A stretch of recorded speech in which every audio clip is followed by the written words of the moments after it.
years ago, I went to South Dakota on an elder hostel. I wanted to see Mount Rushmore. It was one of my dreams to go there. And I signed up and I went there for a week. And the course that I took was a study of Native Americans. And I was fascinated by the different tribes. Well, the first day of the hostel, people don't know each other. They come from all over the United States. So our professor there said, look, we're going to distribute numbers, and each person gets a number. You'll draw a number from a hat, and you interview that person whose number that you got. So when it came time for me to interview the man whose number I picked, said to me, you'll find me very boring. I have nothing to say. There's nothing interesting about me. I'm here with my wife, and I have nothing to say. I'm just a farmer. That's all. Well, I started to interview him, and I said, well, tell me, have you ever met a famous person? And he thought about it and thought about it, and he said, yeah, as a matter of fact, I have. And I said, who was that? And he says, John F. Kennedy. I said, John F. Kennedy? Yes. Well, under what circumstances did you meet him? He says, well, I was the Wyoming's Farmer of the Year, and he came to give the award. I said, oh my God, that's so special.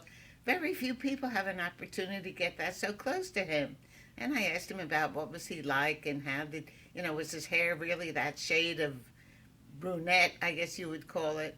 And he was still very, very shy about it. And I said, oh my God, I never really met anybody who was that close to the president.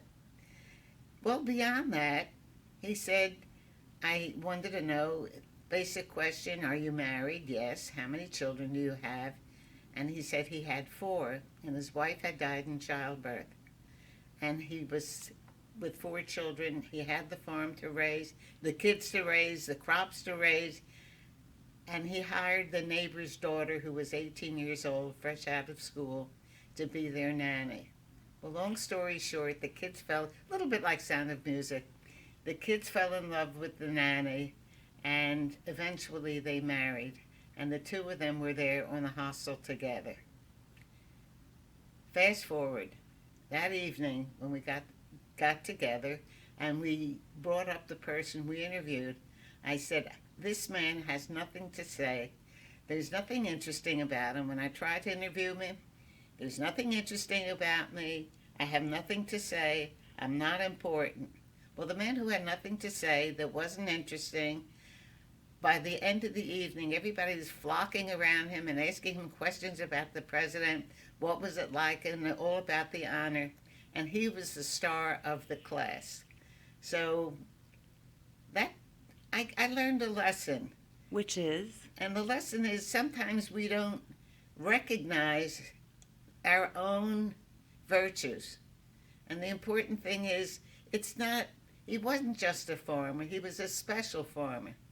So in life you have to live your adjectives, and you have to believe your own adjectives.